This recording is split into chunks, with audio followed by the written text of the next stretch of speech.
the thing I learned is you have to know the moment and know why it's important and prioritize it right.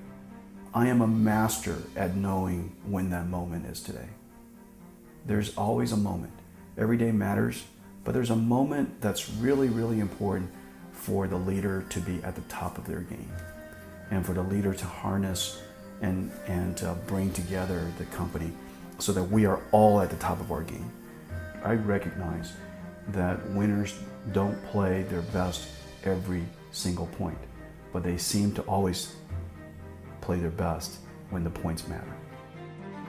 Planning, we don't do a periodic planning system, and the reason for that is because the world is a living, breathing thing, and so we just plan continuously. Yeah, there's no 5-year plan, there's no 1-year plan, there's no plan. There's just what we're doing. People are surprised, but I don't have long-term plans. My plan is to be here, do an incredibly good job, make a contribution, enjoy the moment, and, which is the reason why I don't wear a watch.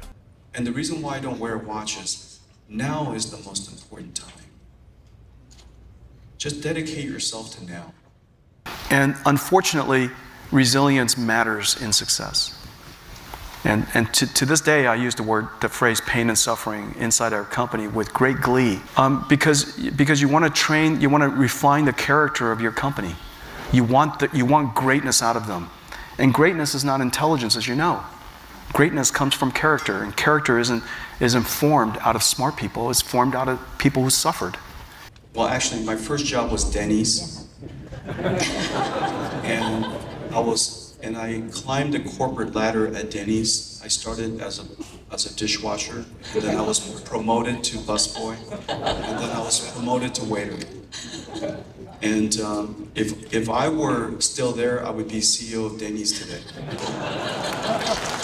But what I mean to say is actually this. I loved every job that I had, including washing dishes, including cleaning the bathrooms. Nobody cleaned bathrooms better than I did.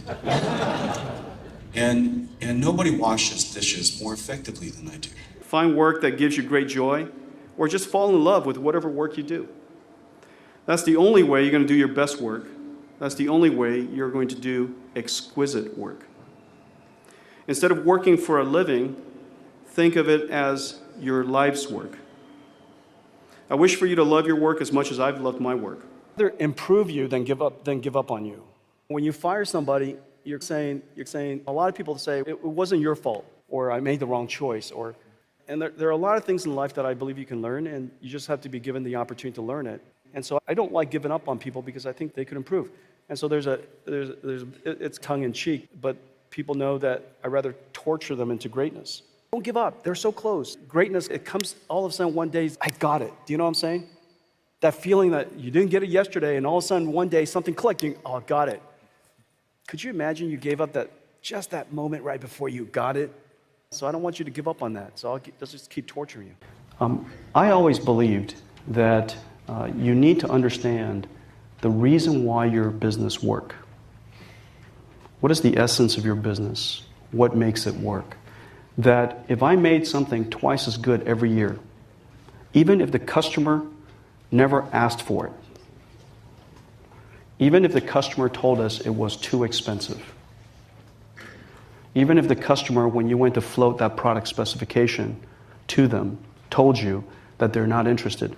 And so for the first 5 years of our company, we just turned off our blinders and said, we're going to ignore customers. Well, sometimes you have to ignore your customers. And the reason for that is because they don't know the nature of your business. And while the industry is being created, before there's common sense about the rules of that business, there is no way they can possibly know. I don't do one-on-ones, and almost everything that I say to everybody all at the same time. And the reason for that is because I don't really believe there's any information that I operate on that somehow only 1 or 2 people should hear about. These are the challenges of the company, or this is the problem I'm trying to solve, or this is the direction we're trying to go into.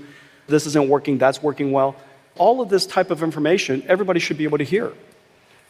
I love that everybody's working off of the same song sheet. Everybody heard the reasoning of the problem. Everybody heard the reasoning of the solution. Everybody heard everything. I believe that when you give everybody equal access to information, it empowers people. And so that's number one, empowering.